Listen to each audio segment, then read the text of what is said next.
no one will ever know. I mean, it's how he how he would have wanted to go. Yeah, it's a peaceful game. So yeah, I was just surprised because obviously when in 93, I was probably more concerned with the Teenage Mutant Ninja Turtles than what was going on in the world. Yeah. So I didn't really know that.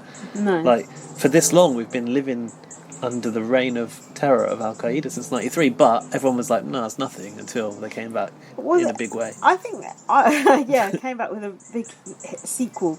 I feel like we've been living under some sort of terrorist... Cloche. Yeah. For most of my life, because I remember in the 80s there was a lot of the IRA stuff and things like that. But one bright side of COVID is I feel like it's really... There's no one to blow up, everyone's at home. Exactly, it's really put the terrorists on the back burner. Yeah, so amen to that. I think we talked about all those subjects in the sensitive Very manner sensitive. that they deserved. Ari couldn't really have done a better job. Fuck me. I forgot we were talking about Ari's task. Right, so Ari had to go and talk to Christina about the house of Romanov, to which he said Olga Romanov is Instagram famous. But Christina was being so rude. She's literally just talking over about the spinach rolls. That's all she was concerned about. And then Ari was like, "Oh, great! Like now, I've like agreed to go on holiday to St. Petersburg with SJ." Then he went with Sid in the garden, was talking about who was the real Mona Lisa. Yeah. I've seen the Mona Lisa, and it's shite. Mona Lisa. Have you seen it? Yeah, I've seen it. Crap, isn't it? In La Louvre. It's too it's small. I know you. Too small. We definitely had this discussion before. Yeah, boring. Don't bother with it. Don't go to Paris at all. The thing with the Mona Lisa is you can't get close to it because everyone wants to see it. But probably now's a good time to go. COVID times. You can't pack everyone in that room, can you? Yeah, great. Spread your COVID all around Only Europe. problem is she is wearing a mask. Is she smiling? Is she not? You'll never know. Oh dear. In the conversation with Adriana, Ari tried to convince her that double denim was in fashion. Danny goes, "Is that in at the moment?" Yeah. He's like, "Oh yeah, it really is." Danny trying to work out what's in and what's Danny not. immediately walking out in double denim from the bedroom. Tamale had to talk about basketball players. He said that, I think, was it Magic Johnson was a bodybuilder? Wasn't it Michael Jordan? Oh, maybe Michael Jordan. That was Magic Johnson. Another basketball player. Well, there is an M and a J involved, so I don't think that's racist. Although, if you think it is, write in femaleblastpod@gmail.com.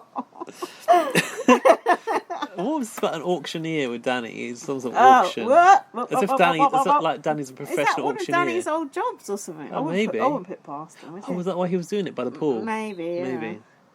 But then we had the secret mission. But the real task is... Yes. So, do you believe this was the real task, or was it that Ari was being so crap at the actual task they had to sort of maybe. draft Tilly in to save the day? Because they wanted to give them the phone calls, didn't they? Of course. So Tilly had to run away from Ari and wouldn't not let him engage with her about the origin of Chihuahuas. Yeah, and where they originated from. I used to have a Chihuahua. Did you? Yeah. What, when you were a child? No, when I was about 19, 20.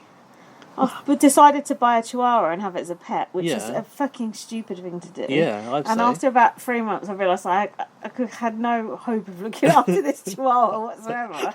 So I sold her to this lovely gay couple who lived on a farm with a poodle called Fanny.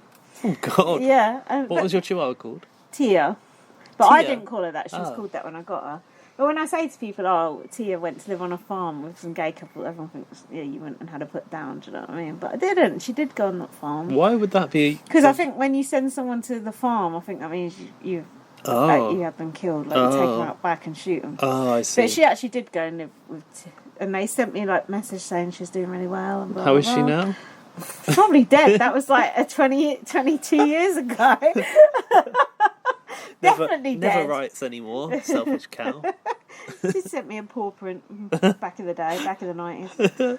Yeah, that was really dumb of me. Oh. I'm not responsible enough for a dog. Chihuahuas are not very nice to look after, I don't think. They're quite fuck. vicious, I think. Because they've got small dog syndrome, haven't they? Oh, they're ugly as well. I was probably trying to copy Paris Hilton or something. You were. Maybe you were. Oh, they were sort of in fashion back then. Wow. God, I know. Don't want that in your inflatable chair. Pop it.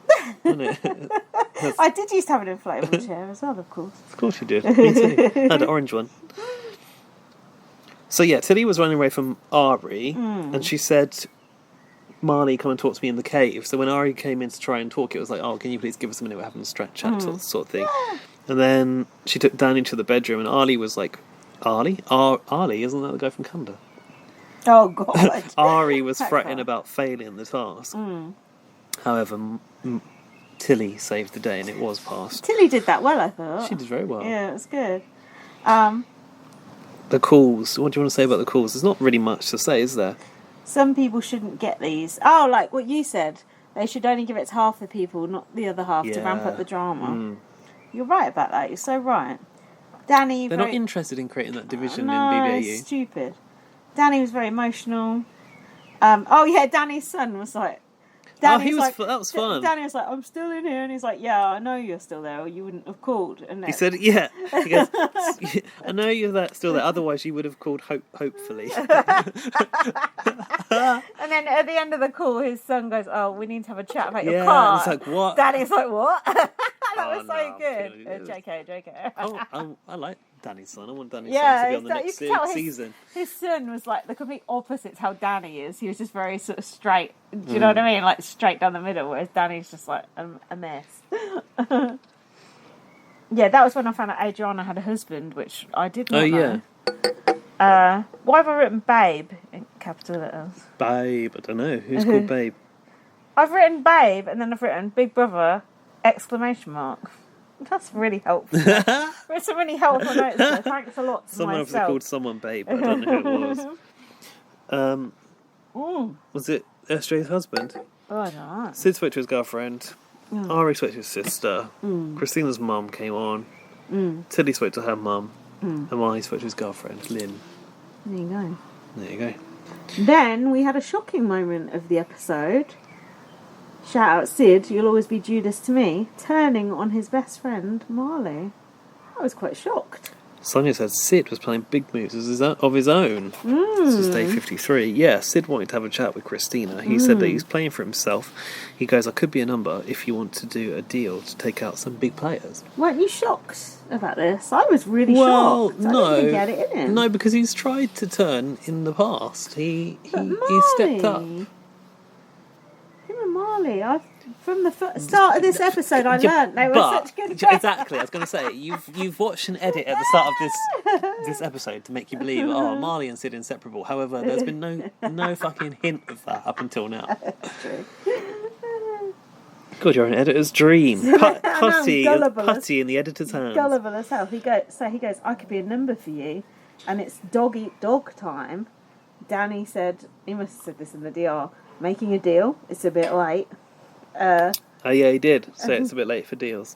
No, he walked in on their conversation. Oh yeah, you're right, he did, and he sort of walked back out again, didn't he? Yeah, I love that. It's a bit late for that. Just blows it up and walks away. You think, who's Danny to say that? And then you realise, yeah, Danny probably does decide that. The thing is, Christina was actually playing along here. She don't want to do a deal with Sid. No. Christina said that Danny wants Marley out as well. Dan said, I don't trust Sid. To Christina. Oh, yeah, because after Christina had the conversation with Sid, she ran off to Danny and just spilled the whole thing, didn't she? And Danny was just like, no, I don't trust it. And Danny just fucking went off and just blew up the whole thing, didn't he, as well? I can't remember. Christina said, I don't either. And Danny went, he could be like, I've written insert name here, that fell over and then won at the Olympics. Oh, yeah. Yeah, he did say that. He kept going on about this person that fell over. Yeah. And then she told Danny that Sid said he would nominate Marley. And then the first thing Danny did, Danny was like, I'm going to use this information, went straight to Marley and was like... Don't you think that would it maybe have been better for Danny to have let Sid do that? But then Sid can't win shit, and Danny knows that too. No, because it's better for Danny to reveal to Marley in order to build trust. Yes, it helps shore up that relationship with Marley. Although, if I was Sid, I would have just been like, he's completely making that up. It depends how well you can lie about that if confronted with it. But Marley didn't even confront Sid, did he? He just kept it to himself. You're right. He did. No, he didn't. And I was thinking then, did Marley ever bring it to Sid? But Marley was actually in disbelief. I think partly he was in disbelief, but I think partly he was like, I'm going to keep that information in my back pocket kind of thing and use it at a later date. Yeah. Throw Sid under that bus when needed. In the diary, he kept being like, that can't be true, bro. But you could tell he kind of knew that it was almost too audacious a lie to make up. Yeah. And Danny goes, there you go. Welcome to Big Brother, mate. Keep your friends close and your enemies closer. Marley was seemingly tempted to cut that deal with Danny at this point, and Danny was still chasing the fucking Marley Hollywood handshake for the. Maybe we could get something with the title in there, possibly. I put Sid was half a day too late with this deal. I think if he'd pitched. No, I'm thinking of a title about like Bake Off and Sunbake, the Great Australian Sun Bake Off or something. I feel like if Sid had got to Dan the day before and said that about getting Marley out, Dan would have gone along with it. But because Dan had already made the cocktail party deal with Marley, I just you can't go back on the Suarez. Sid was a day late and $1 short, I think.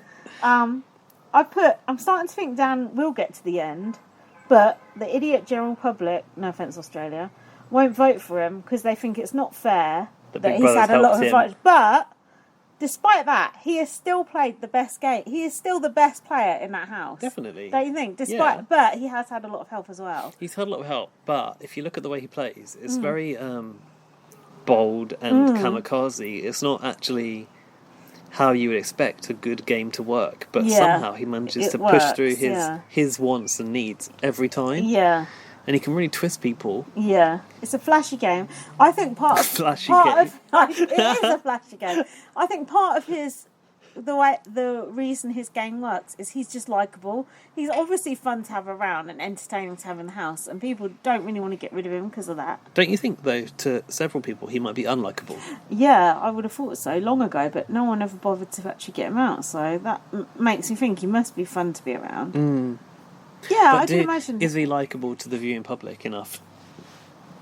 Like, we like him because we see entertainment gold, but I think that a lot of people are tiring of him too. Yeah. People were tiring of him about a month ago, I think. It's a shame because I just feel like, those people don't see the value in Danny like we do. Like, he makes the show for us.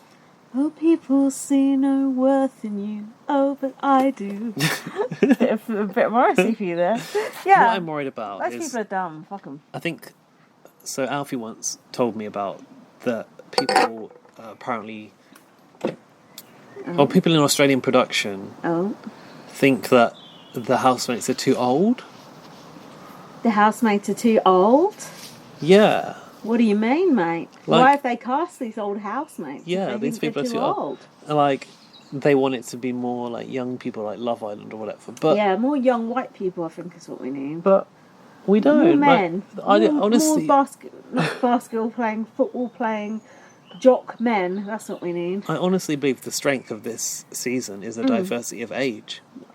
Yeah, it helps. It definitely helps. Diversity of anything helps. Yeah, true. Age, race, sexuality, everything. Anything different is good. Yeah. But I just think it's been interesting. Well, it's been more interesting to watch for the fact that there's not a group of a ruling group of young people who have picked off the older people. Yeah. It's been nice to see the older people stay a bit longer, even if it is through being saved by a twist or whatever. Yeah. It looked like at the start Danny didn't have a chance in hell of going this far, and I don't think it's only Big Brother's help that brings him here. I think it's the strength of his power of suggestion in particular. Like he just manages to plant seeds and then it just grows. And even if we do lose Dan now, which I don't want to, I would absolutely love him to make it to end. But if we did lose him, we've had our money's worth, haven't we? So I can swallow it now if we do lose him. Danny was trying to take Marley aside. He said, "For the talk that will go viral." Hello.